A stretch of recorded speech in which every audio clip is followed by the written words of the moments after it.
The lights of the CNN studio blazed hot against Jasmine Crockett's dark blue suit as she sat confidently across from Kash Patel, former Trump Defense Department official. The tension in the room was electric, with viewers across America sensing the coming storm. Just moments earlier, Patel had leaned forward, a smirk spreading across his face as he delivered what he thought would be a knockout blow to the freshman congresswoman from Texas. "You know what's funny?" Patel said, his voice dripping with condescension. "Congresswoman Crockett claims to be some brilliant attorney, but clearly she doesn't understand basic constitutional law. Maybe she should go back to law school before lecturing anyone about legal matters." The studio audience gasped. The moderator's eyes widened. Kash Patel sat back, arms folded, looking smugly satisfied at his brutal takedown of the rising Democratic star. But Crockett didn't flinch. Instead, a slight smile crossed her face as she reached for a folder on the table. Inside was something Patel never expected, evidence that would not only defend her legal credentials, but completely dismantle his own credibility on national television. What happened next left the entire panel speechless, the moderator struggling to maintain order, and Kash Patel's face drained of all color as Jasmine Crockett delivered a response so devastating it immediately went viral across social media. This wasn't just another political debate. This was the moment Jasmine Crockett turned Kash Patel's mockery into her greatest triumph. Before we dive deeper into this explosive confrontation, hit that subscribe button and turn on notifications so you won't miss our latest political analysis and breakdowns of the most dramatic moments in Washington. The CNN special, Democracy in the Balance, had been promoted for weeks. The network had assembled a panel of political heavyweights to discuss the ongoing tensions between Congress and the Justice Department. The moderator, veteran journalist Michael Barnes, knew the combination of personalities would create sparks, but even he couldn't have predicted the firestorm about to erupt. Kash Patel entered the studio that evening with the confident swagger that had become his trademark since his days in the Trump administration.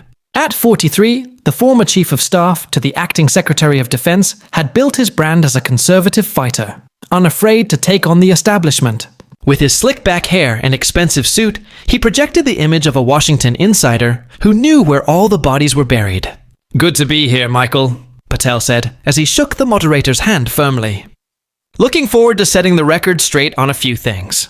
His eyes darted toward Congresswoman Crockett, who was reviewing notes at her seat. Jasmine Crockett had arrived 30 minutes early, as was her habit. At 42, the freshman representative from Texas's 30th congressional district had already made waves in Washington. Before entering politics, she had built a reputation as a formidable civil rights attorney representing clients in high-profile police brutality cases across Texas. Her election to Congress had been historic. A progressive black woman who spoke plainly and refused to back down from confrontation. "Congresswoman, thank you for making time in your schedule," Barnes said, extending his hand. "Always happy to defend democracy, Michael," Crockett replied with the warm smile that had endeared her to constituents. She wore a tailored blue suit with a gold pin of the Capitol dome on her lapel. Professional, but approachable. The stakes of this confrontation extended far beyond personal reputations. The country was deeply divided over recent Justice Department investigations into political figures. Conservatives like Patel claimed the DOJ had been weaponized against Republicans, while Democrats like Crockett maintained that no one should be above the law.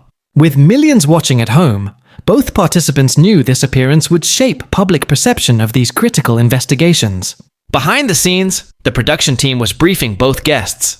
"We'll start with the Justice Department's role in investigating elected officials, then move to congressional oversight powers," a producer explained.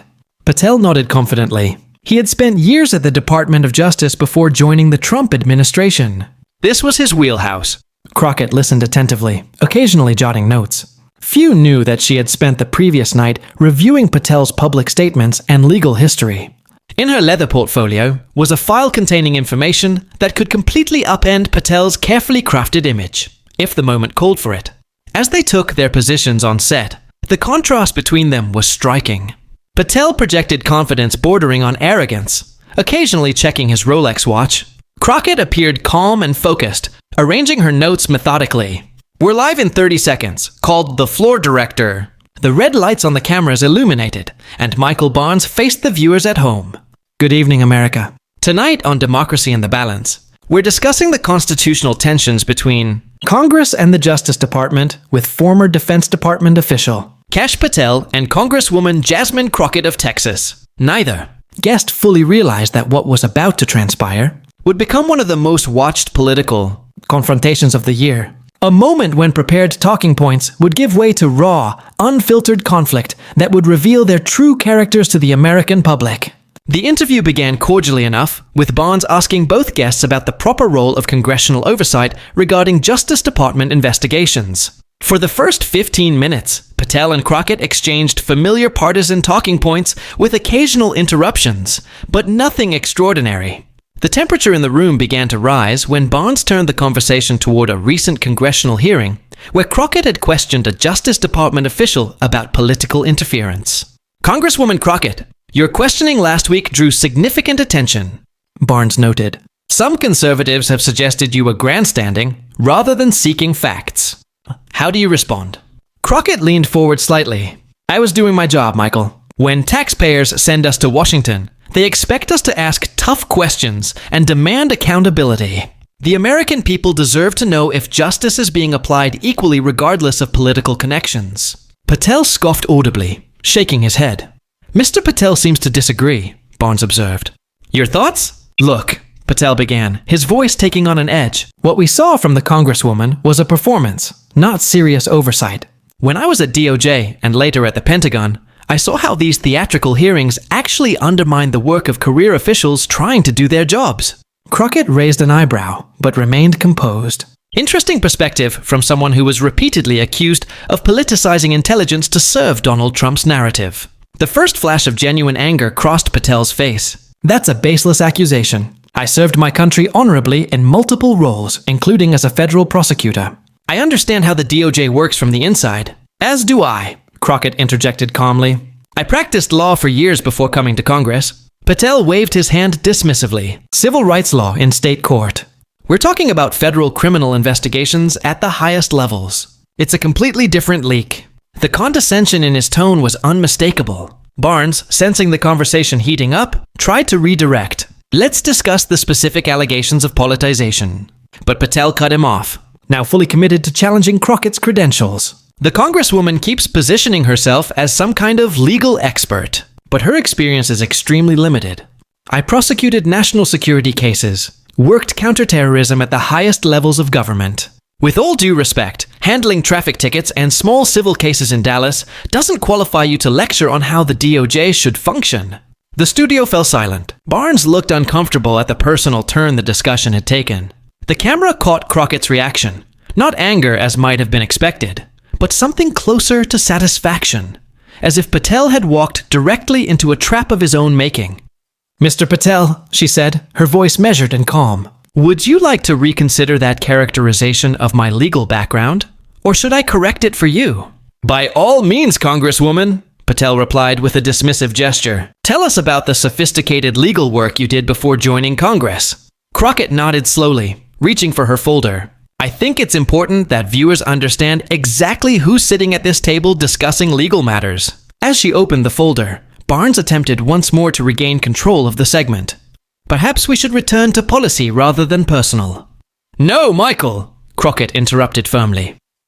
"When my qualifications are attacked, I believe I have the right to respond." Her eyes locked onto Patel, especially when those attacks come from someone with Mr. Patel's interesting legal history.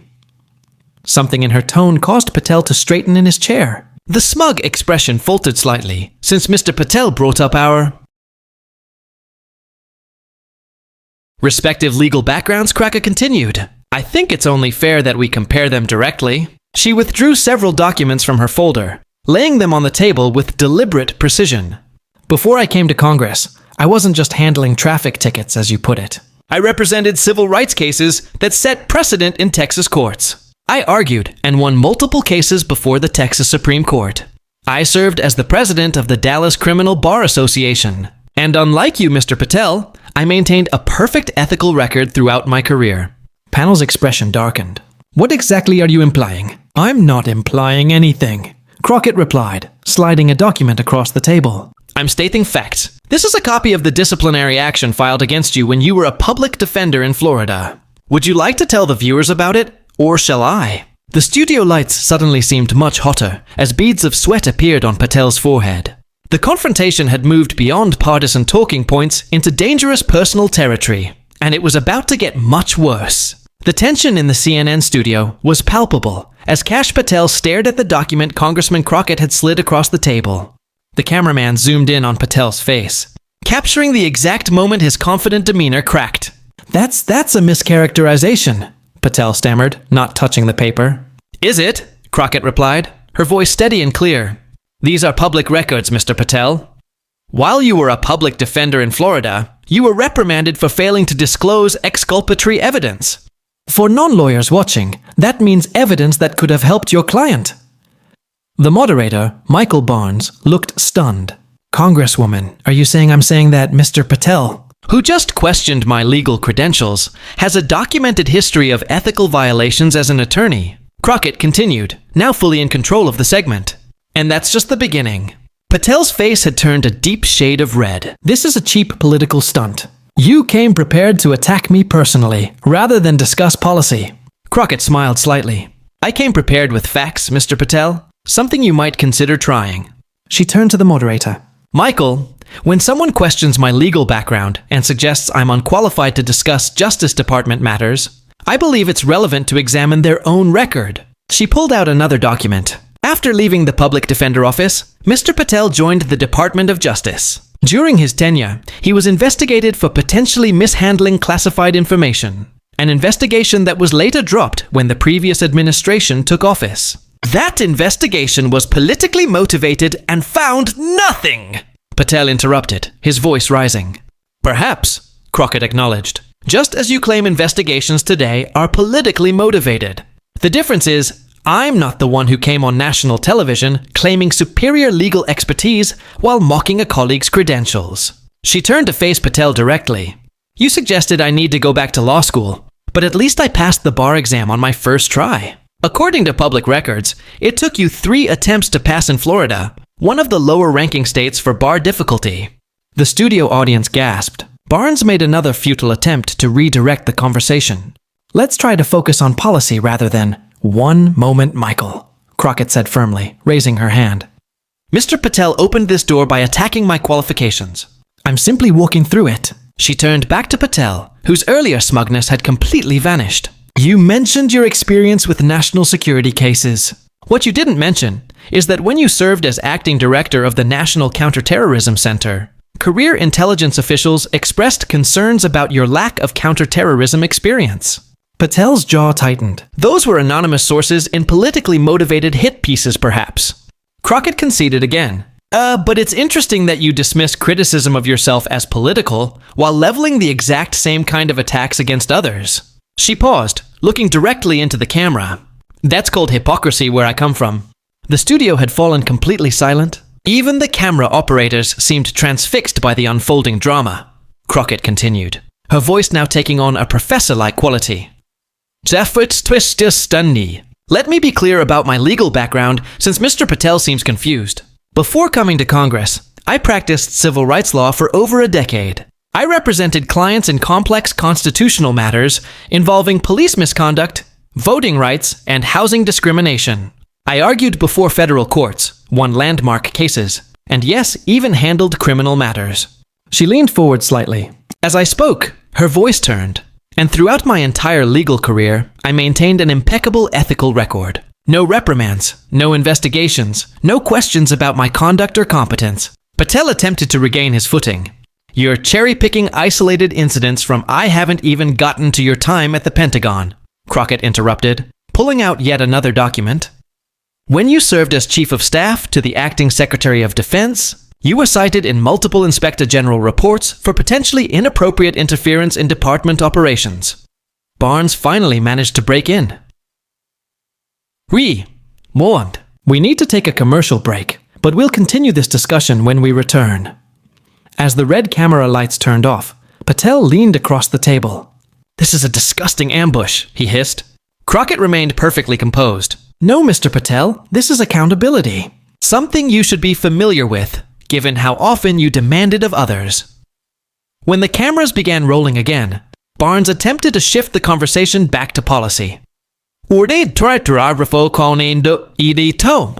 discuss the current investigations. But Crockett wasn't finished. Before we move on, I want to make something absolutely clear to Mr. Patel and to everyone watching at home. She placed her hands flat on the table and looked directly at the camera. I didn't come to Congress to be underestimated or dismissed. I came because our democracy faces serious challenges, and addressing them requires people who understand both the law and the lived experiences of everyday Americans. She turned to Patel, who was visibly seething. So, the next time you feel tempted to question my qualifications or suggest I need remedial legal education, remember this moment. Remember that I came prepared with facts while you came with condescension. And ask yourself which approach better serves the American people. The moment was electric. In studios across the country, technicians and producers watched in amazement. On social media, clips of Crockett's takedown were already spreading like wildfire with hashtags like Crockett Cooks and Cash Out trending nationally. What had begun as a policy discussion had transformed into something much more significant. A moment when preparation met opportunity, when disrespect was met with devastating competence, and when a freshman congresswoman showed America exactly why she belonged in the halls of power. The aftermath of the CNN confrontation between Jasmine Crockett and Kash Patel was immediate and far-reaching. As the segment ended and the camera stopped rolling, the studio remained unusually silent. Staff members exchanged glances, sensing they had just witnessed something extraordinary. Patel quickly removed his microphone and stormed off the set without the customary handshakes or thank yous. His press aide, a young woman who had been watching from the sidelines, hurried after him, already on her phone trying to manage the unfolding crisis. Crockett, by contrast, remained composed. She thanked the moderator, and crew collected her documents methodically and walked calmly to the green room. Only when the door closed behind her did she allow herself a moment of reflection, taking a deep breath before checking her phone, which was already flooding with notifications. Within minutes, clips of the exchange had begun circulating online. The moment when Crockett pulled out Patel's disciplinary record was already being edited into memes and reaction videos. A clip titled "Congresswoman Crockett Destroys Kash Patel with Facts" had reached over 100,000 views in the first hour. On Twitter, now X, the reaction was swift and divided along predictable partisan lines. Progressive accounts celebrated Crockett's preparation and poise. Watch at Jasmine Forrest come with receipts while Kash Patel thought he could just wing it. This is why representation matters. Crockett Cooks. The way she maintained her composure while systematically dismantling his arrogance was a masterclass in handling mediocre men.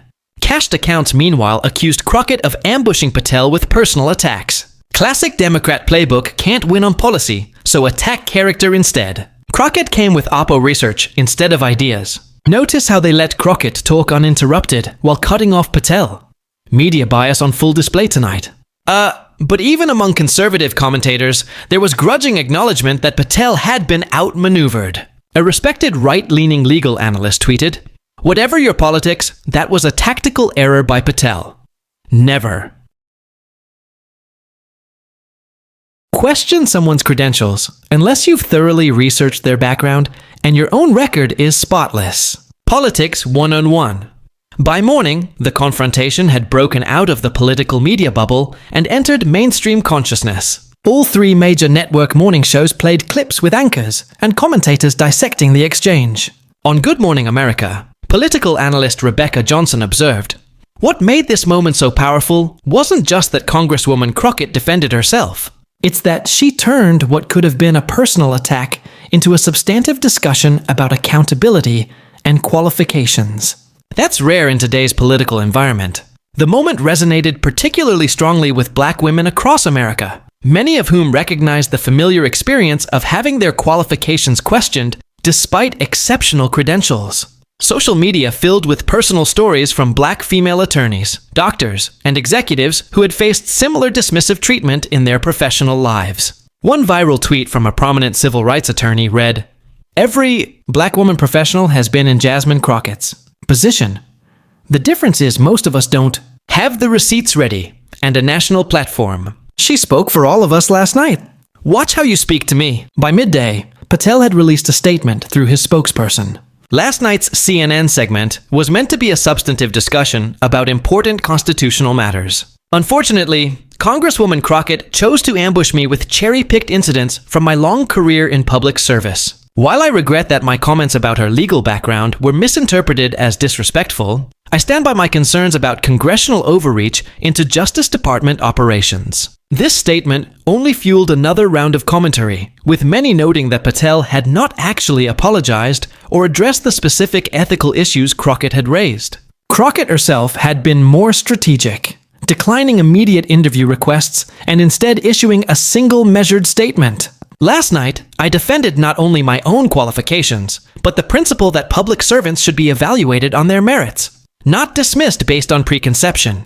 I came to Congress to work on behalf of my constituents and our democracy. I hope future discussions can focus on those substantive issues rather than personal attacks. The statement was accompanied by a link to her congressional website outlining her legislative priorities, a deft move that channeled the sudden attention toward her actual work. In Washington, the political implications began to unfold. Democratic leadership, recognizing Crockett's sudden prominence, scheduled her for several high-profile media appearances in the coming week. The party's digital team began featuring clips from the exchange in fundraising emails, with one subject line reading, "She came prepared. Will we?" For Patel, the fallout was more complicated. Conservative media allies attempted damage control, scheduling friendly interviews where he could present his side without challenge.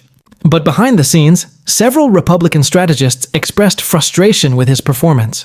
"He took the bait completely," one anonymous GOP consultant told Politico. "You never punch down at a freshman member unless you're absolutely sure you've got the upper hand." This is going to follow him. The confrontation's reach extended beyond immediate politics. Law schools reported that the clip was being shared in trial advocacy classes as both a cautionary tale about proper preparation and an example of effective rebuttal technique. A week later, polling data revealed a subtle but significant shift. Crockett's name recognition had jumped 15 points nationally, with particularly strong gains among young voters and women. More importantly, her favorability rating showed positive momentum, with many respondents citing her intelligence and preparedness as appealing qualities. For Patel, the numbers were less encouraging. While his core support remained intact, his favorability among independents had dropped, with words like arrogant and unprepared frequently appearing in respondent comments. Perhaps the most lasting impact came a month later, when Crockett was appointed to the powerful House Judiciary Committee, a rare assignment for a freshman member. Political analysts noted that her performance against Patel had demonstrated precisely the kind of legal acumen and quick thinking the committee required. During her first hearing in this new role, a senior Republican member who had previously been dismissive addressed her with notable respect. The gentlewoman from Texas raises an excellent legal point that deserves consideration. It was a small moment, unremarked upon by most observers, but for those who had followed the aftermath of that CNN confrontation, it represented something significant. A freshman congresswoman who had turned condescension into opportunity and established herself as a force to be reckoned with in Washington. The confrontation between Jasmine Crockett and Kash Patel would be referenced for years to come in campaign ads, in political science classes, and in countless think pieces about gender, race and power in American politics. But its most profound legacy was invisible to cameras in offices and boardrooms across America. People who had been underestimated prepared their own folders of evidence, inspired by a congresswoman who had shown exactly how to turn dismissal into triumph. Thanks for watching our breakdown of this historic confrontation between Kash Patel and Congresswoman Jasmine Crockett. If you enjoyed this analysis, please hit the like button and subscribe to our channel for more in-depth political coverage. Don't forget to turn on notifications so you'll never miss our latest videos examining the most dramatic moments in Washington. Leave your thoughts in the comments below. Do you think Crockett was justified in her response, or did she go too far?